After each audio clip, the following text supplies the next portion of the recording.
And let's keep the conversation going with the former mayor of New York City, Rudy Giuliani. Rudy, thanks for being here tonight. Very much appreciate that you're taking the time out to be. All right, thank you. Now, you were there helping the president prepare for the last debate before this COVID threw everything for a loop. As of now, there's no debate coming on this Thursday, but is there a third debate expected between Joe Biden and the president? Well, I certainly expect it. That's the commitment that Biden and the Biden campaign made. So if this first debate, the second debate is put off, then the third debate should be the week after that. Now, I think he's done everything he can to avoid a debate. Despite the media nonsense about him, he got destroyed in the last debate. I mean, it was Trump and Wallace that were debating, not Biden. I mean, the issue for the president was Wallace, and I think he handled it well. Biden was a non-entity. Basically, he was inarticulate, nervous. I mean, you know, the Thursday, they say that the president not doing the debate this week only helps Biden because it's one less night that he can dodge the questions that the president can ask him. Well, if he's hiding in his basement, some kind of remote location, I mean, we know he reads from a teleprompter. He twice asked to have it brought closer. We know they give him cue cards. It's suspected that he has a thing in his ear. I don't know if that's true. So I don't know, under those kind of hermetic circumstances, hermetically sealed circumstances, Rudy, we can what probably kind of avoid. Thing in his ear?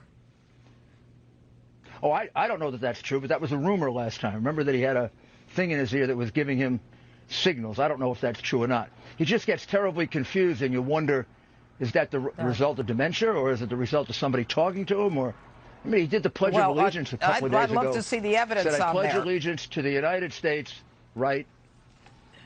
Then he gets confused in the middle of sentences constantly. So you put him in a hermetically sealed chamber with all his people around him. Well, we're not going to find out how badly impaired he is or he isn't. Plus, it's very hard to nail him then on his inconsistencies. For example, he will be the most pro-abortion president in the history of America. They're taking abortion right up to the moment of birth in the Democratic platform. Right, I'm aware of that. In other words, a woman can decide. But Rudy, I want to 3 minutes Rudy, before to kill the baby. With you.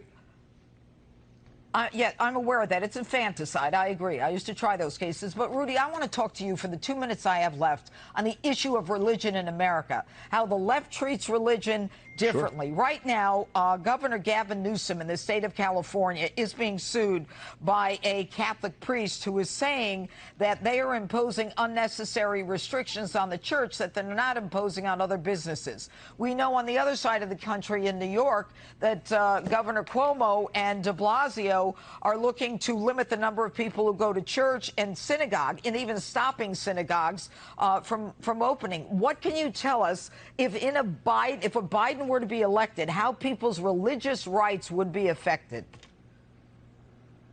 They'd be taken away. You read the Democratic platform, and it's completely anti-religious. Starting in about 2012, the Democrat Party went on war against religion. I don't know if you know this, but they took God out of their platform in 2012. They took any mention of God out of their convention. You never hear a Democrat mention God. Nancy Pelosi's always praying for the president, but she's in favor of, killing babies a minute before they're born. So you wonder what kind of religion that is. And same thing with Biden. Biden wears his religion on his sleeve. It's kind of disgusting, actually. But when you look at his religion and him, they're at war with each other. I mean, this man is actually endorsing the governor of Virginia, who actually believes you can kill babies after they're born, which is really extraordinary. After they're born. Right. So the party has gone way anti-religion. Plus, what the two governors did is a clear violation of RFRA, which was passed in 1993 with a unanimous Democratic vote. You wouldn't get it today. That to restore the strict scrutiny clause that the Supreme Court softened in 1991. So any restriction on religion is entitled to strict scrutiny. You're not going to meet strict scrutiny if you're putting more restrictions on a church than you are on Black Lives Matter, who can march thousands in the street, and apparently that's what we're seeing going on in this country. Right. All right. Rudy Giuliani, thanks so much for being with us tonight. I agree.